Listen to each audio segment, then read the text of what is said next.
अनिरुद्ध जी उषा जी के मिलन को, भगवान शंकर और श्री कृष्ण चंद्र के युद्ध को, इस गाथा को प्रातः काल सुनेगा तो वो किसी भी मार्ग में पराजित नहीं होगा, वो विजय को प्राप्त होगा और उसके पाप नष्ट हो जाएंगे। राधा वल्लभ श्री हरिवंश। तो आइए सुनते हैं दिव्य चरित्र महादेव और भगवान कृष्ण के बीच में कैसे भयंकर युद्ध हुआ और दिव्य चरित्र अनिरुद्ध और उषा जी का मिलन। आइए सुनते हैं गुरु जी के मुख से। प्रसंग चल रहा है कि रात में स्वप्न में बाणासुर की पुत्री उषा जी ने देखा एक नवकिशोर श्याम घन कमल नयन पीताम्बरधारी, बस तो चित्त लुट गया उषा जी का।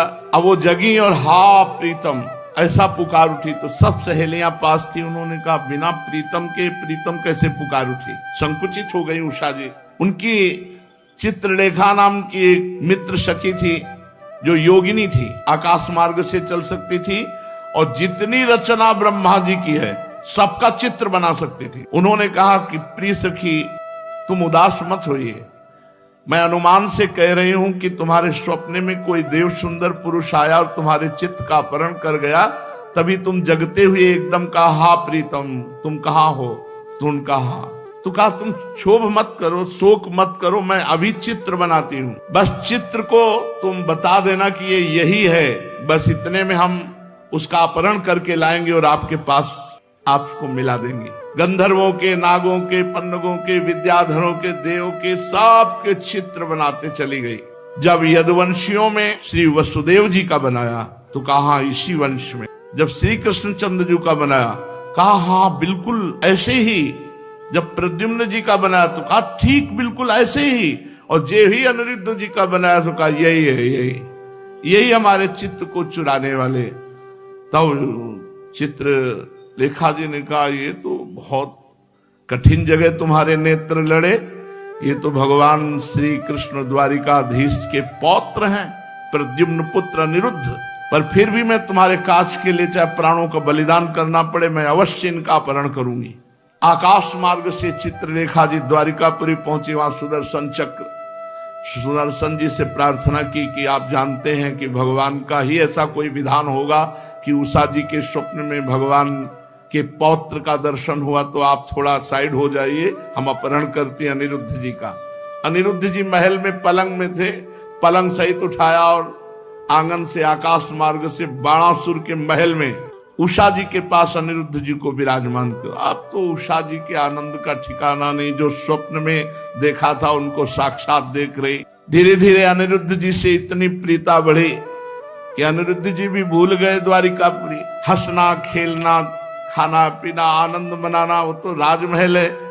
एक दिन उषा जी किसी कार्य से, तो जो वहां के वृद्ध सैनिक थे सुरक्षा में, तो वृद्ध ने देखा उषा जी को प्रसन्न मुद्रा में, तो कुछ ऐसे लक्षण भी देखे। उन्होंने जाकर के बाणासुर से कहा महाराज आपकी पुत्री का चरित्र दूषित हो चुका है, क्योंकि कुछ लक्षण ऐसे दिखाई देते हैं। बाणासुर ने कहा कि क्या चूक हो गई पहरे में? महाराज रात दिन ऐसा कड़ा पहरा है कि पक्षी भी प्रवेश नहीं कर सकता बिना आज्ञा के, फिर पुरुष की तो बात जाने दो। बाणासुर एक छोटी सी सेना लेकर महल में, वहां जे ही दरवाजा खुलाया तो देखा भगवान के चतुर्व्यूह अवतार हैं, जैसे राम लक्ष्मण भरत शत्रुघ्न, ऐसे वासुदेव संकर्षण प्रद्युम्न अनिरुद्ध भगवत स्वरूप। अनिरुद्ध जी उषा जी के साथ चौसर खेल रहे थे और सब सखियां सहेलियां सेवा में। अनिरुद्ध जी ताड़ गए कि 1000 भुजा वाला ये बाणासुर ठीक नियत से नहीं है, तो एक दौड़कर परिग उठाया और जितने सैनिक थे सबको मार डाला। बाणासुर ने, मेघनाथ ने जिस मंत्र का प्रयोग करके नागपाश से राम जी और लक्ष्मण जी को बांधा था, उसी नागपाश से अनिरुद्ध जी को बांध दिया। अब अनिरुद्ध जी बंधन में युक्त हो गए। इतने में देवर्षि नारद जी पहुंचे। नारायण नारायण नारायण। द्वारिकाधीश जी महाराज की जय हो। प्रभु सूचना देते हैं कि बाणासुर ने अनिरुद्ध जी को बंदी बना लिया है। बोले हाँ यही तुम जानना चाहते थे, अनिरुद्ध जी 4 महीने हो गए यहां से अपहरण कर ले गया कोई? बोले हाँ, योगिनी चित्रलेखा जो बाणासुर का मंत्री कुंभांड है उसकी पुत्री है, और आप शीघ्र पहुंचे, अनिरुद्ध जी नागपाश में बंधे हुए हैं। अब तो भगवान बलराम जी, श्री कृष्ण, प्रद्युम्न और भी सात्यकी, कृतवर्मा, बड़े बड़े वीरों ने सेना सजाई और शोणितपुर बाणासुर की राजधानी आक्रमण कर दिया। जब बाणासुर ने देखा कि हमारी राजधानी पे आक्रमण कर दिया यदुवंशियों ने, तो तुरंत सूचना पहुंचाई। तो भगवान शंकर ने वचन दिया था बाणासुर को कि तुम्हारी राजधानी की रक्षा हम करेंगे। तो भगवान शंकर वृषभ राज नंदी पर सवार होकर के स्वामी कार्तिकेय अपने सैनिकों के साथ सामने आमने आ गए। इधर भगवान श्री कृष्ण बलराम, इधर महादेव जी और कार्तिकेय स्वामी, देव सेनापति स्वामी कार्तिकेय, महान बलशाली भगवान शंकर पुत्र। अब तो बड़ा विशाल घमासान युद्ध, रोंगटे खड़े कर देने वाला भगवान शंकर जी से भगवान श्री कृष्णचंद्र जी और प्रद्युम्न जी से स्वामी कार्तिकेय का युद्ध होने लगा।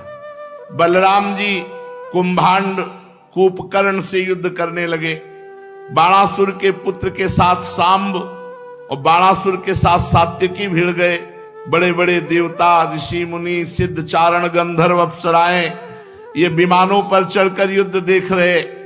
भगवान श्री कृष्ण ने सारंग धनुष खींचा और भगवान शंकर जी की सेना पर प्रहार किया। शंकर जी की सेना भूत, प्रेत, प्रमथ, गुहक, डाकिनी, यातधान, बेताल, विनायक, प्रेत, मातृगण, पिशाच, कुष्मांडा, ब्रह्म राक्षस, ये सारंग धनुष से छूटे हुए बाण से सब भगदड़ मच गई।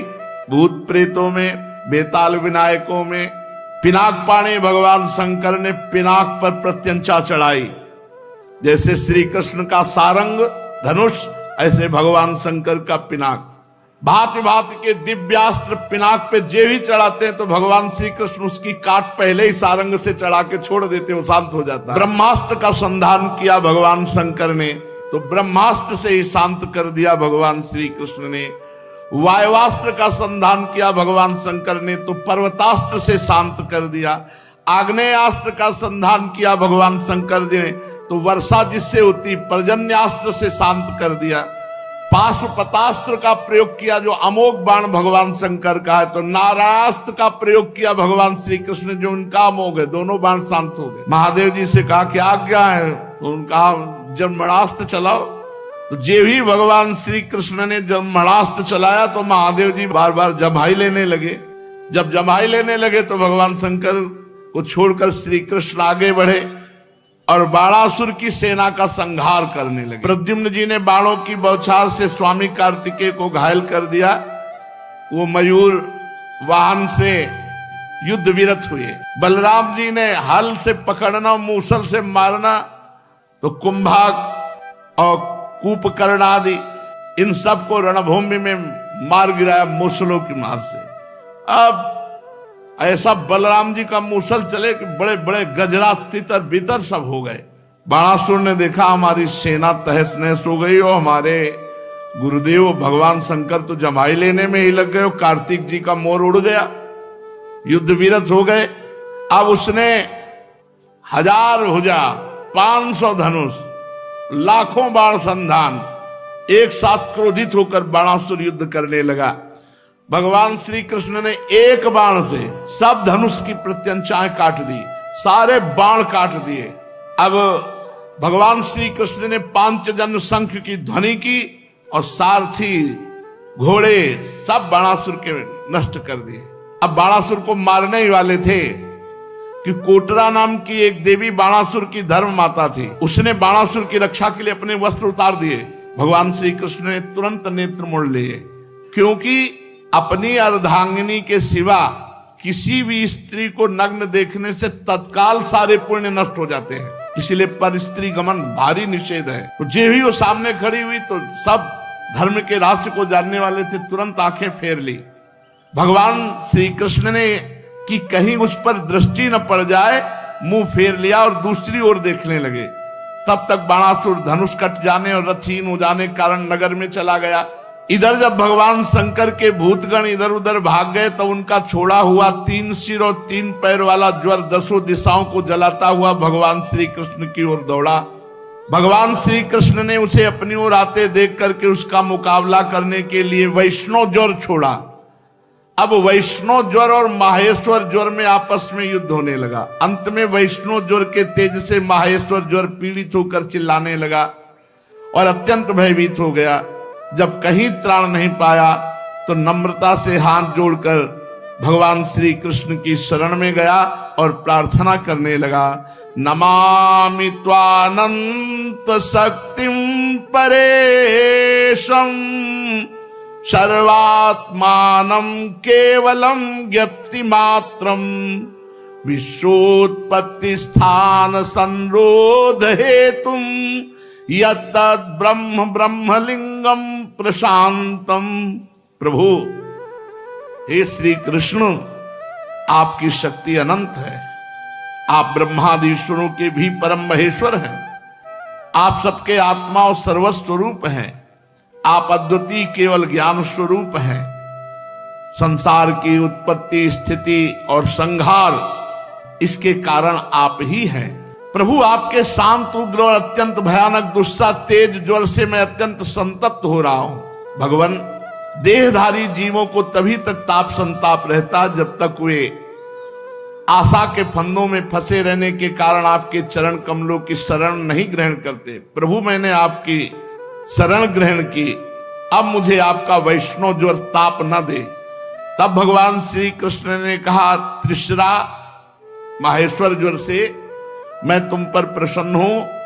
अब तुम वैष्णव ज्वर से निर्भय हो जाओ। संसार में जो कोई हम दोनों का संवाद स्मरण करेगा उसे तुमसे कोई भय नहीं रह जाएगा। भगवान श्री कृष्ण के इस प्रकार कहने पर माहेश्वर ज्वर उन्हें प्रणाम करके चला गया। तब तक बाणासुर रथ पर सवार होकर भगवान श्री कृष्ण से युद्ध करने के लिए फिर आ गया। बाणासुर ने अपने 1000 हाथों में तरह तरह के हथियार ले रखे थे। अब अत्यंत क्रोध में भरकर चक्रपाणी भगवान श्री कृष्ण पर बाणों की वर्षा करने लगा। भगवान श्री कृष्ण ने देखा कि बाणासुर ऐसे नहीं मानेगा, तो सुदर्शन चक्र का स्मरण किया। स्मरण करते सुदर्शन चक्र हाथ में आ गए और आदेश किया, जाओ इसके अस्त्र शस्त्र और भुजाएं भी काट डालो। बस इतना ही आदेश। जितना आदेश होता है उतना सुदर्शन जी करते हैं। अस्त्र शस्त्र काट दिया और भुजाएं काट। जब चक्रधारी भगवान का चक्र, तो भगवान शंकर आ गए और कहा, त्वं ही ब्रह्म परम ज्योतिर गूढ़म ब्रह्मणि वाङ्मये यम पश्यन्त्यमलात्मान आकाशमिव केवलम। प्रभु, वेद मंत्रों में तात्पर्य रूप से छिपे हुए परम ज्योतिष स्वरूप पर ब्रह्म आप हैं। शुद्ध हृदय महात्मा गण आपके आकाश के समान सर्वव्यापक निर्विकार स्वरूप का साक्षात्कार करते हैं। हे समस्त भुवनों के पालक, आप सजाति विजाति स्वगत भेद से रहित एक अद्वितीय आदि पुरुष है। प्रभु, जैसे सूर्य अपनी छाया बादलों से ही ढक जाता है, उन बादलों तथा विभिन्न रूपों को प्रकाशित करता है, उसी प्रकार आप स्वयं प्रकाश हैं, परंतु गुणों के द्वारा मानो ढक से जाते हैं। इसीलिए कोई जल्दी देहाभिमानी आपको जान नहीं पाता। प्रभु, वास्तव में आप अनंत हैं। आपकी माया से मोहित होकर के लोग स्त्री पुत्र देह गेह में आसक्त हो जाते हैं, फिर दुख के अपार सागर में डूबने उतराने लगते हैं। संसार के मानवों को ये मनुष्य शरीर इसलिए आप कृपा करके देते हैं, इस मानव शरीर को पाकर इंद्रियों को वश में किया जाए और आपके चरण कमलों का आश्रय लेकर भजन किया जाए। जो मनुष्य शरीर प्राप्त करके आपका भजन नहीं करते, वो अपने आप को धोखे में डाल रहे हैं, अपने आप को धोखा दे रहे हैं। भगवान शंकर ने कहा, हे देव देव, ये बाणासुर मेरा कृपा पात्र है, सेवक है, और मैंने इसे अभय दान दिया है। तो प्रभु, जिस प्रकार इसके परदादा प्रहलाद जी पर आपका कृपा प्रसाद, वैसे इस पर भी कृपा प्रसाद होना चाहिए। भगवान ने सुदर्शन जी को रोक दिया। तब तक 4 भुजाएं बची थी। 1000 भुजाओं में 4 भुजाएं बची थी, सब काट दिए थे सुदर्शन। भगवान श्री कृष्ण ने कहा, महादेव जी, प्रभु, मैंने वही किया जो आप चाहते थे। आप जैसा चाहते थे वैसे ही मैंने कर दिया है। अपनी तरफ से कुछ नहीं किया। आपका सेवक है, आप जितना चाहते, 4 भुजाएं हैं इसके, अब मैं इसे निर्भय कर देता हूं। मैं जानता हूं कि बाणासुर दैत्यराज बलि का पुत्र है, इसलिए इसका वध तो कर ही नहीं सकता, क्योंकि मैंने प्रहलाद जी को वर दिया था कि तुम्हारे वंश में पैदा होने वाले किसी दैत्य का आज के बाद कभी वध नहीं करूंगा। इसका घमंड चूर करने के लिए मैंने इसकी भुजाएं काट दी।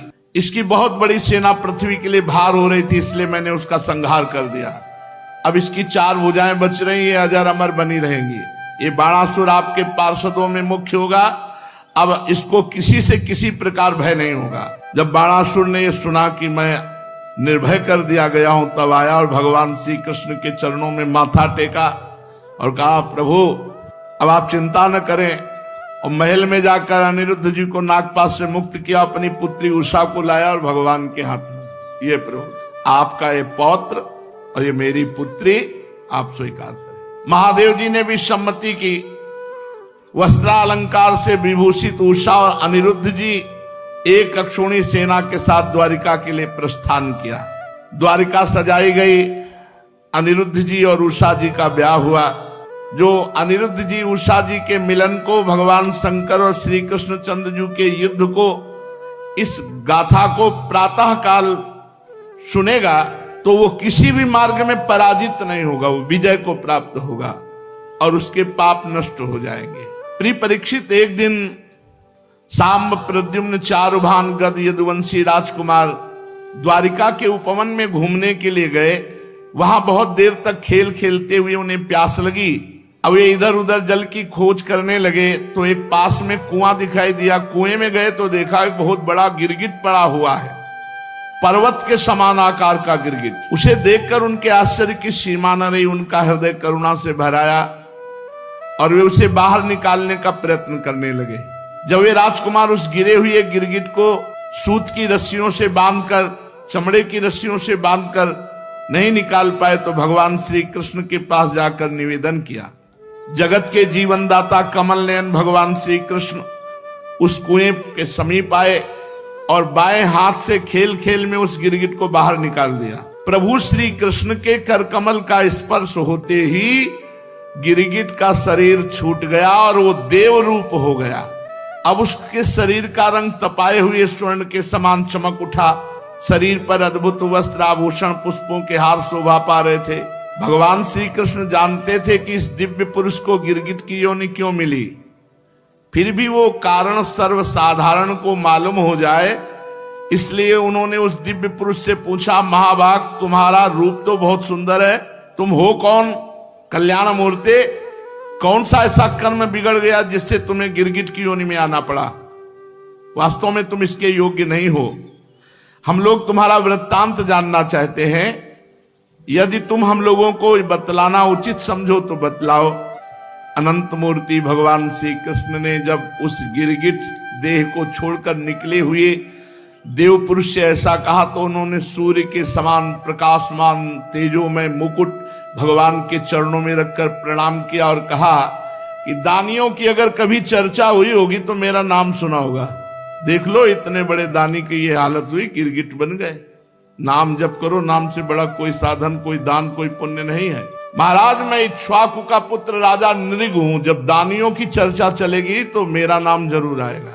जब कभी किसी ने आपके सामने दानियों की गिनती की होगी तो उसमें मेरा नाम भी अवश्य आया होगा, क्योंकि मैं सबसे बड़ा दानी हूं।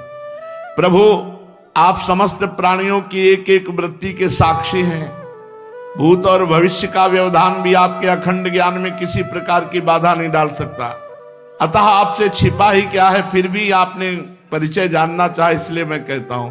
देखो, कह रहे हैं, पृथ्वी में जितने धूलिकण हैं, आकाश में जितने तारागण हैं और वर्षा में जितनी जल की धाराएं गिरती हैं, उतनी गौएं दान किया है हमने। भगवान के सामने झूठ तो बोलेंगे नहीं, कितने बड़े दानी हैं। और वो गौएं सभी दुधार, नौजवान, सीधी, सुंदर, सुलक्षणा, कपिला गौएं थी और सब न्याय से प्राप्त धन के द्वारा मैंने दान किया है। सबके साथ बछड़े थे, सींगों में सोना मढ़ा दिया था, खुरों में चांदी, वस्त्रहार और गहनों से सजा धजा कर इतनी गौएं मैंने दान की जितनी पृथ्वी के धूलिकण, वर्षा की धाराएं, आकाश में तारे, इतनी गौएं, मतलब अथाह। भगवान, और भी मैंने युवावस्था से संपन्न श्रेष्ठ ब्राह्मण कुमारों को, जो सद्गुणी, शील संपन्न, कष्ट में पड़े हुए कुटुंब वाले, दंभ रहित, तपस्वी, वेद पाठी, इन सबको मैंने गौएं दान की, मकान दान किया, कन्या दान किया, बहुत कुछ। इस प्रकार मैंने बहुत सी गौएं, पृथ्वी, सोना, घर, घोड़े, हाथी, दासियां, कन्याएं, तिलों के पर्वत, चांदी, सैया, वस्त्र, रत्न, गृह सामग्री, रथ आदि दान किए। अनेकों यज्ञ किए, बहुत से कुएं, बावली आदि बनवाए। सुन लीजिए ध्यान से, इन सब का मान मर्दन करके गिरगिट की योनि मिली एक अपराध बनने पर। और नाम जप करने वाला साधक है, 1000 अपराध बन जाए तो भी ऐसी दुर्गति नहीं होगी। उसे अगर कहीं जन्म लेना पड़ा तो श्रीवान कुलवान के यहाँ जन्म होगा और बहुत जल्दी वो भगवत प्राप्त हो जाएगा। नाम बहुत अमोघ है, इसलिए नाम को मत छोड़िए। आगे वो बताएंगे कि मेरे से क्या भूल हो गई जिसके कारण उनको गिरगिट की योनि मिली। शेष चर्चा आगे। श्री राधा वल्लभ लाल की। राधा वल्लभ श्री हरिवंश। अगर आप अंत तक देख रहे थे तो लाइक, शेयर, सब्सक्राइब जरूर कीजिए। हम ऐसे ही महापुरुषों के और संतों के और भक्तों के दिव्य और भागवतिक चरित्र लाते रहेंगे। सभी लोगों को राधे राधे।